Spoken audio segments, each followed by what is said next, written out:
কিছুক্ষণ রেস্ট নিয়ে তারপরে আবার টান দিলাম মামার উদ্দেশ্যে। তো এই আর কি,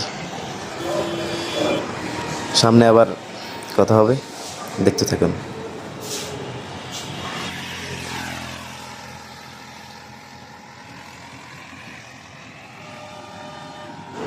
সব কিছু ঠিকঠাক ছিল আসলে। এখন মূল সমস্যাটা এত গরম ছিল আর অনেক অতিরিক্ত রোদ ছিল আর কি, হচ্ছে তো বাকি সব ঠিকঠাকই ছিল।